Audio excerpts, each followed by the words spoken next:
kids, to the Diecast Duo Show. I'm Chris Walker. Mike Zarnock. And we're here to have some fun, have a good time. What's new, Mike, in the world of Diecast?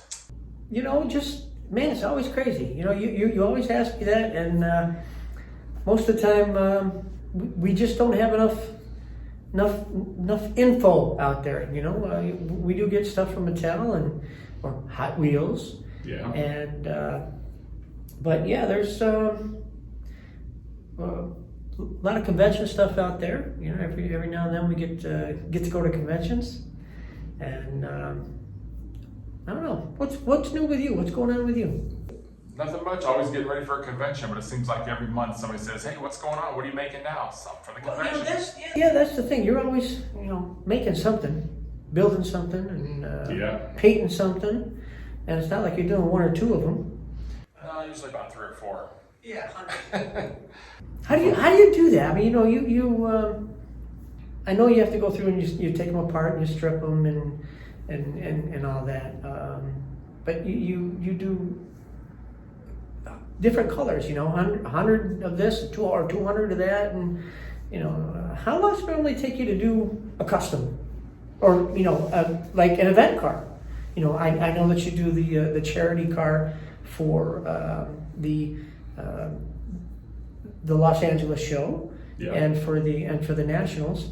How long does it take you to do like that? Just one color of a car.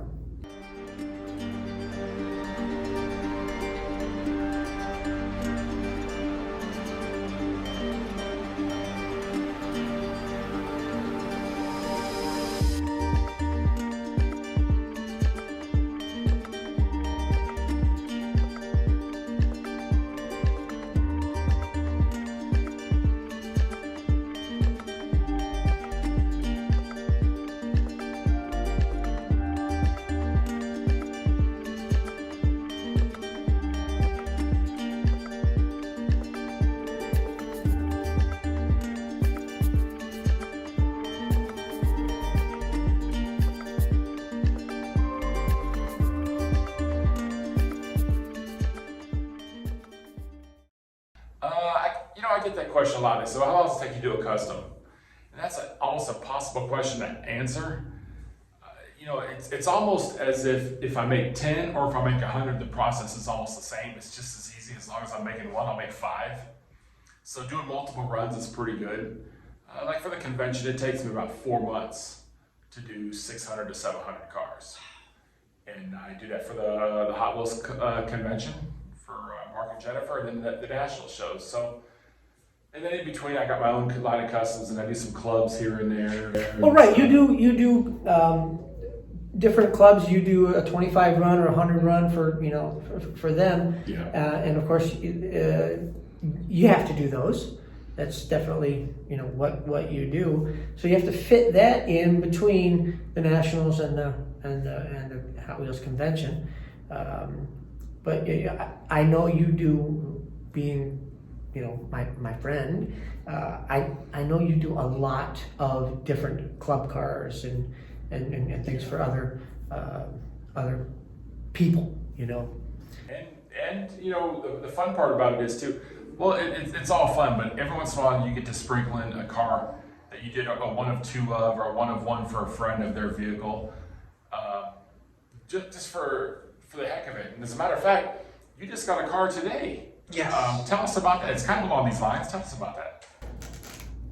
Got that. And if anybody knows me, that is my S10 that I have been building for 10 years, but Chris says a lot longer. That is done by Lee Allen, and that was commissioned by Reagan Conley. And as you see there, one of 5. So, like you said, whether you're doing 5 or 10 or 100, it takes the same amount of time.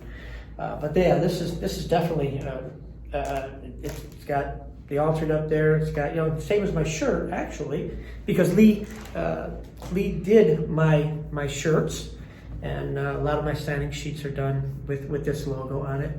But yeah, this is I got this from the Midwest Diecast convention, and Lee Allen did that. it's like amazing work, and I can't thank him and Ray enough for doing that. But yeah, I mean, there's stuff like that, and you do the same thing for other people, and it's just an awful lot of work. I mean, even the wheels are pretty much the same as my real truck, and that's a cool thing too. When you make some, like you did my altered on a hauler. Oh yeah, the transporter series. Yeah, on the transporter, and that's proudly displayed in my curio cabinet in my office. Those things are really, really special when someone gets a reproduction of their own vehicle, a real vehicle. I know that you do things for people that would like to have that vehicle, but I think it's a much better feeling, heartfelt feeling to have your real car done as a Hot Wheel or a diecast car.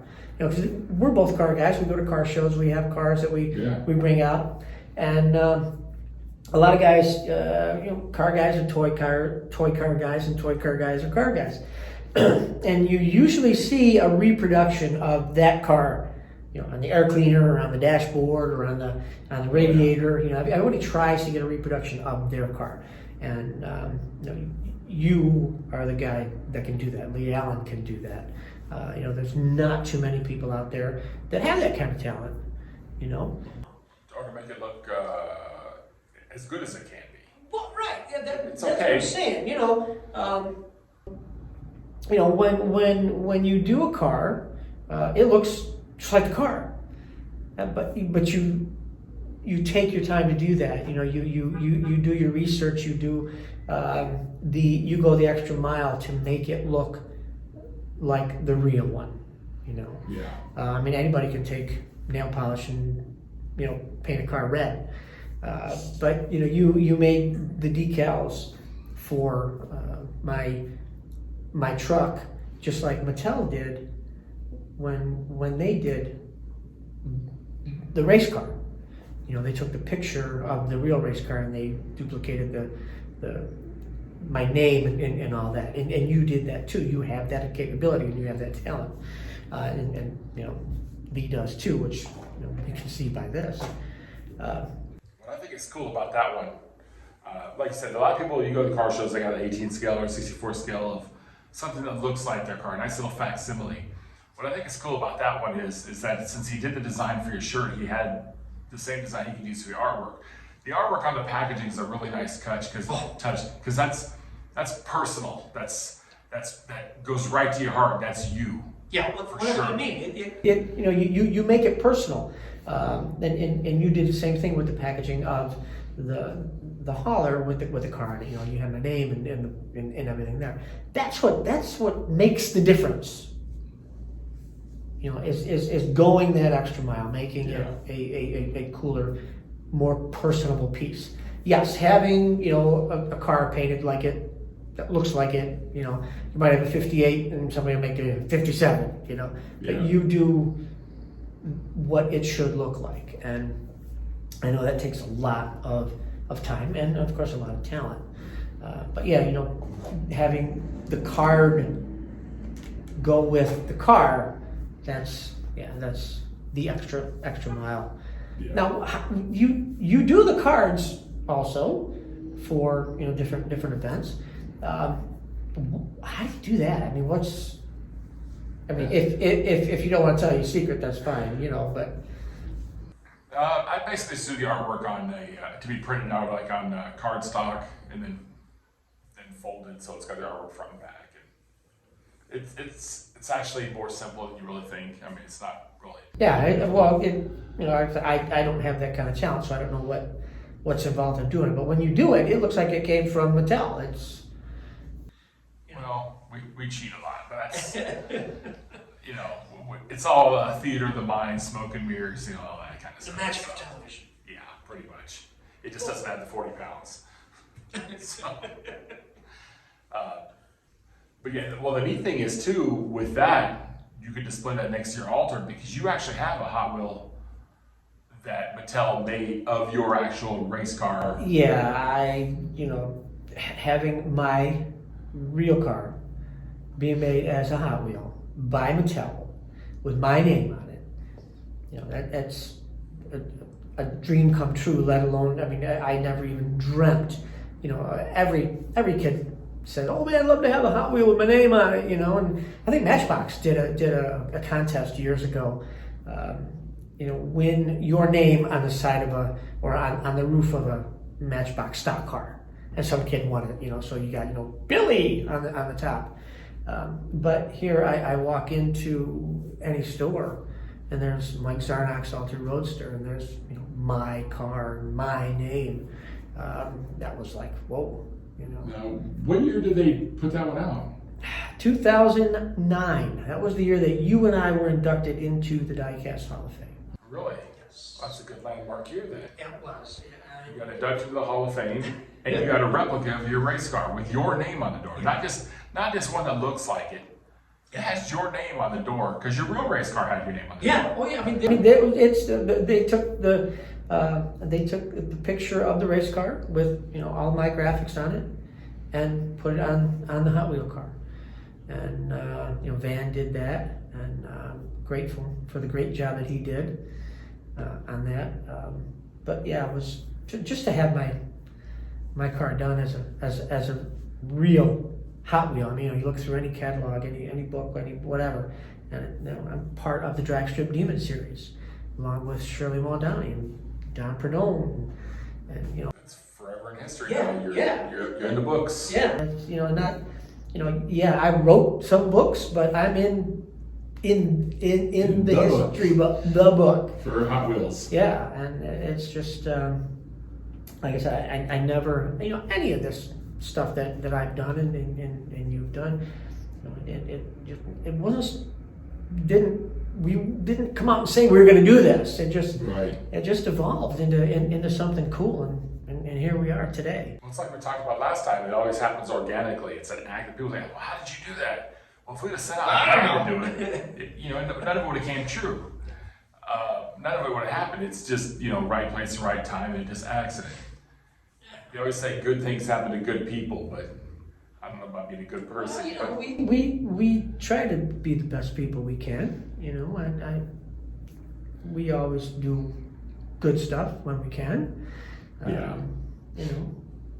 But yeah, as you said, organically, it just evolved. It grew, and not that we pushed it or wanted it, or when I got the phone call that they wanted to do my car, I didn't say, hey, please do my car, please do my car. It was no, hey, what do you think we do your car in the Drag Strip Demon series?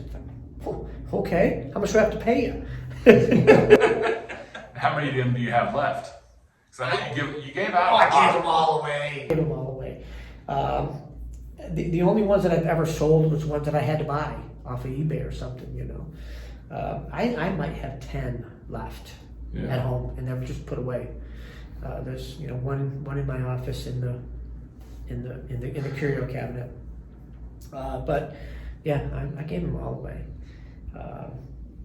But that just, like I said, one thing led to another, and here we are. You and I talking and hanging out together and doing cool stuff, and just the fun that we have. Two guys just talking about Hot Wheels, about toy cars. When we people that we meet in the real world. Yeah. What do you do? Hot Wheel collection. I like to play with Hot Wheels, and they look at you like like you're some kind of weirdo. Yeah. That's the thing I like about coming to a convention, because we're not the only guy. You walk through Walmart and you can hear the people going, "There's that Hot Wheel guy." That's the weirdo, isn't it? He's hanging out in the kids' aisle. Yeah. What you doing? Here we are with 2,500 other people, like-minded people like ourselves. You're accepted. Yeah. We're accepted, and they're accepted, and it's it's just great. Like going to Comic Con, you know, you're not the only guy with a, you know, Pokemon t-shirt on. So Yeah, the other one dressed up like a furry bear. yeah, there you go. Don't change that channel. The Diecast Duo Show will be back. Action! As a struggling Hot Wheels collector, I need all the help I can get. That's why I watch Hot Wheels TV with Mark Zarnock. Cut! The line is Mike Zarnock, not Mark Zarnock.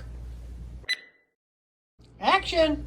As what's my line? Cut! What's my motivation? Action! Cut! Action! Watch Hot Wheels TV with Mike Zarnock on YouTube. Cut! And that's a wrap. Let's get out of here.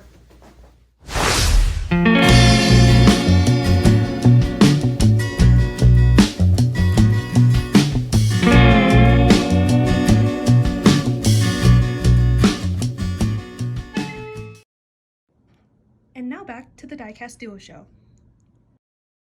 But yeah, like I said, it just never meant to be what it is. You know, we talk about meeting the guys from Mattel. You know, you always got a great story about. Well, I'll tell the story about, you know, meeting Larry Wood. Yeah, for those of you guys that don't know, Larry Wood, well, he retired from Mattel. No, supposedly. Yeah, he'll never retire. Yeah, he ain't leaving there. He started in what was it, 69? 69. And he's been there ever since. He retired. He had a 50th anniversary there. For many years, he was the only designer there. Yep. For many years, it seemed like he was running the whole company. He was the only one in the building. Yep.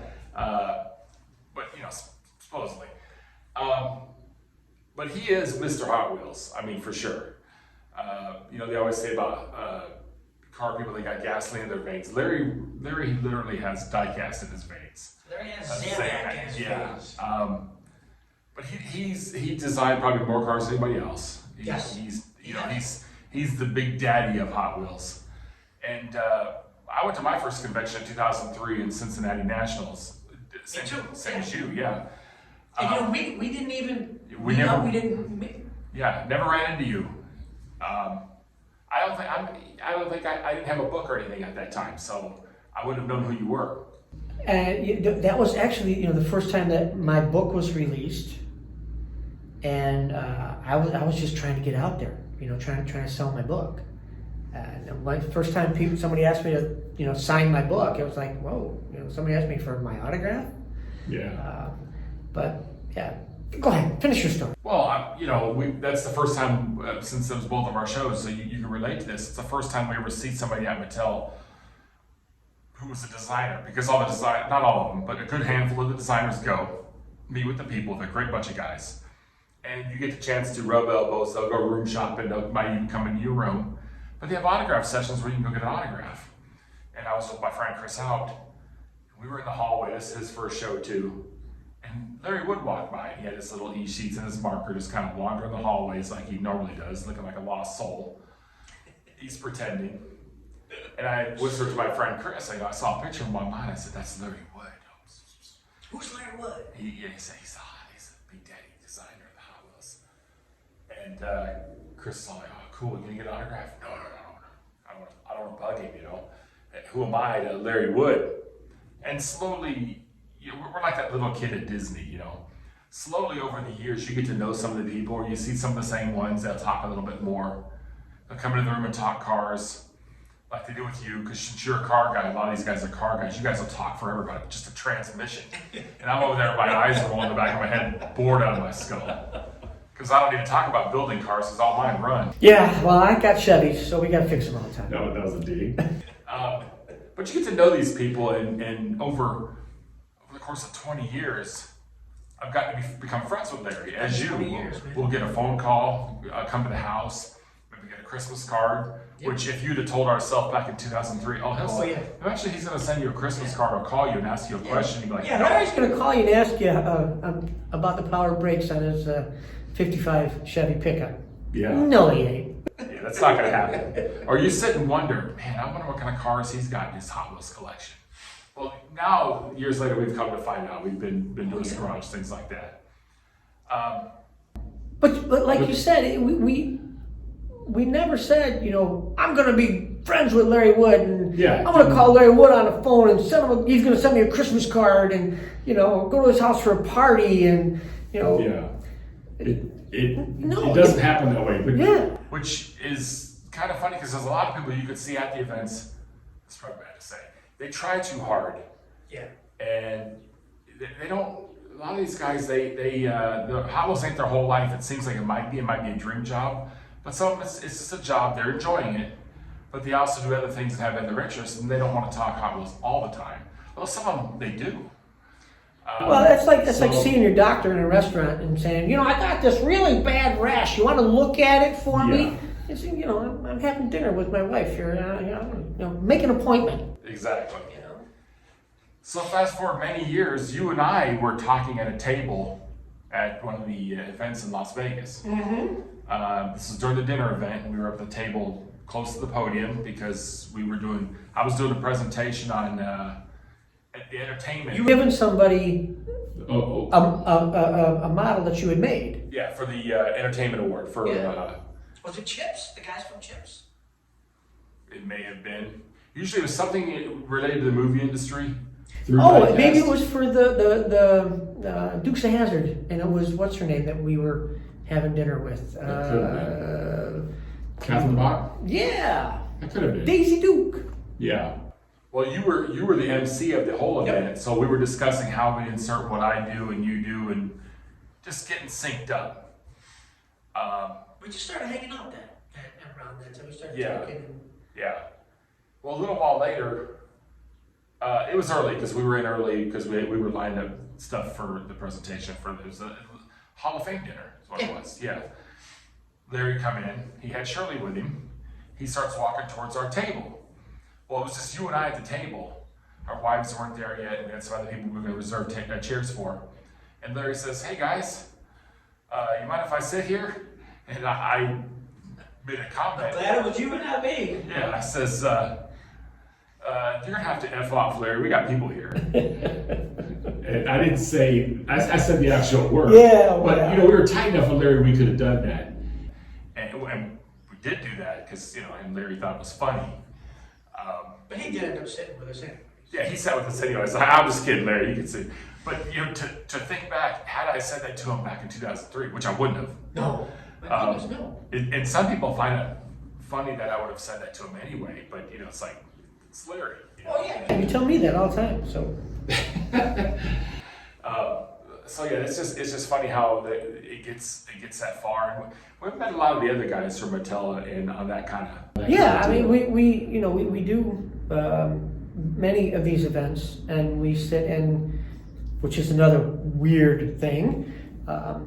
We sit and sign autographs with these guys, and we'll be somewhere, and Larry go, "Hey, Mikey, I need your autograph sheet, for my collection." Yeah, they'll hand us a sheet and say, "I need one of yours." Yeah, and here Larry Wood's asking for my autograph, your autograph, and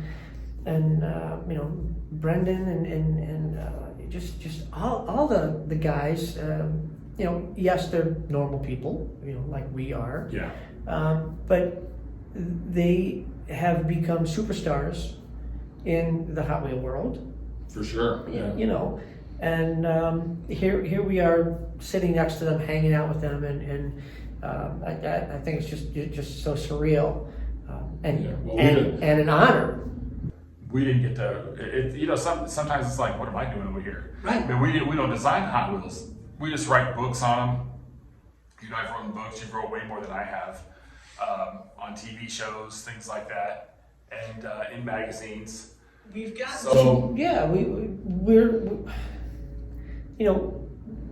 as you said, these production companies come to us and say, "Hey, I want you to be on this TV show because you're an expert at this or that," and it's like, man, I'm just a Hot Wheel collector that knows a lot.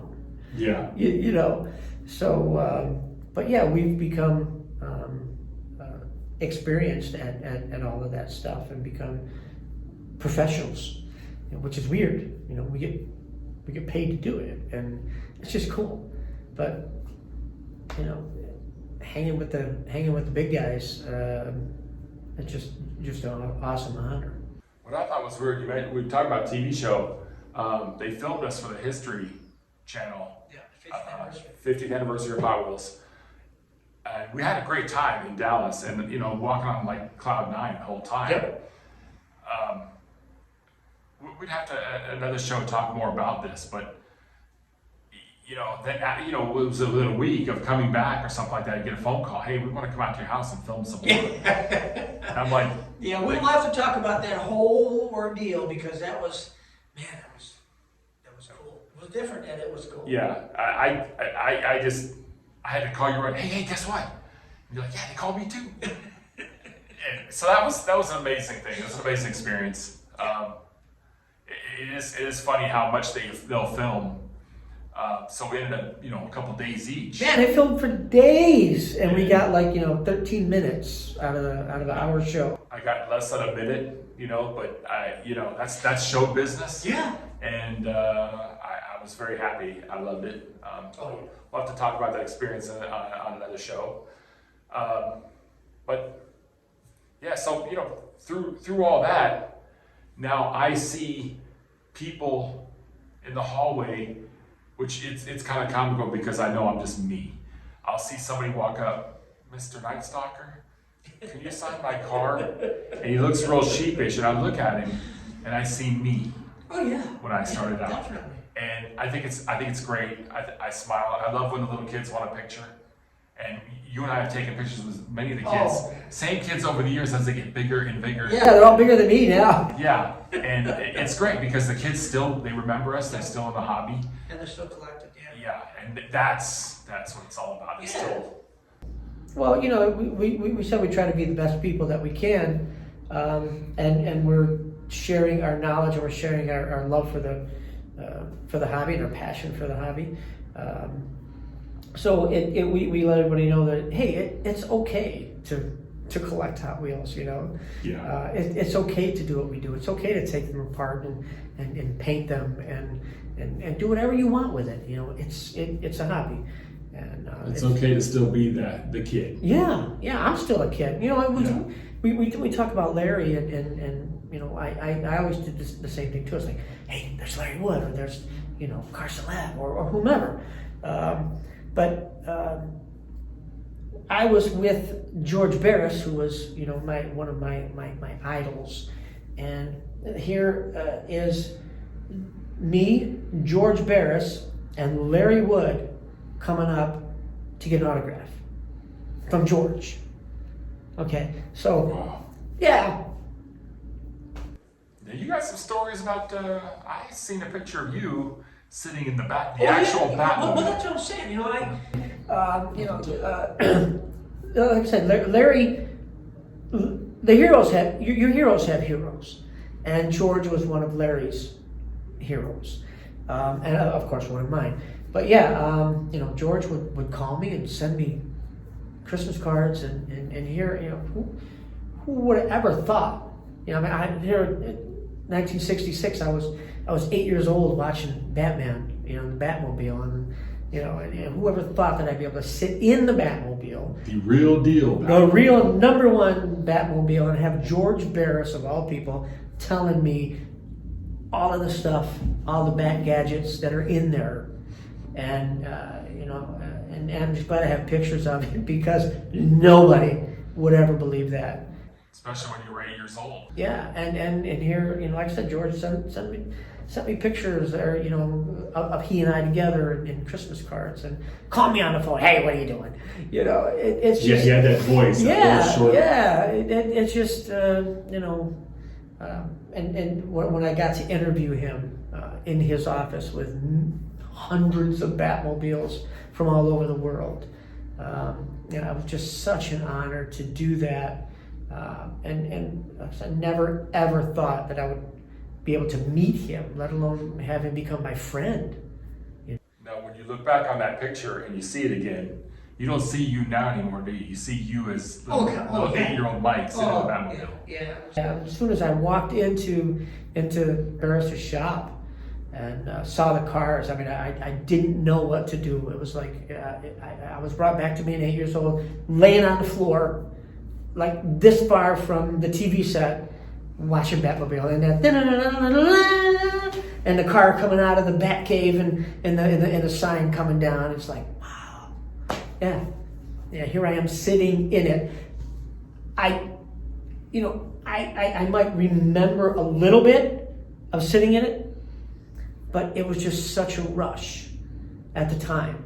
Yeah. It was like, man, am I really here sitting in it? And George over my shoulder, pointing this out and talking about that and pushing this and doing that. It's like, just like, man. But yeah, those are the things that, if it wasn't for these little toy cars, I wouldn't be able to do that. I wouldn't have been able to do that. Wouldn't be here sitting with you right now. You say they open doors. Yeah, and but I think if we had ever pushed that, wanting, being, aggressive to do the things that we do, I don't think we would have accomplished anything near what we have done. I think of it as an accomplishment, but it was, I think it was just part of us, part of the brand, part of who we are and what we do. And you and I have been doing stuff for a couple of years now, and the things that we have gotten to do since then, we never thought we were going to do. You could never imagine that. Yeah, I never thought that we would be doing the stuff that we do, and so it's, and who knows what's going to happen in the next couple of years, where we'll be. That's always good for another episode. Yeah, definitely. So. And kids, just like the real dynamic duo, the diecast duo must jet on out of here and solve another crime for diecast. Until next time, I'm Chris Walker. I'm Mike Zarnock. And just remember, we'll be here next time, that same Bat channel. That's right. Don't change that channel. See you later, kids.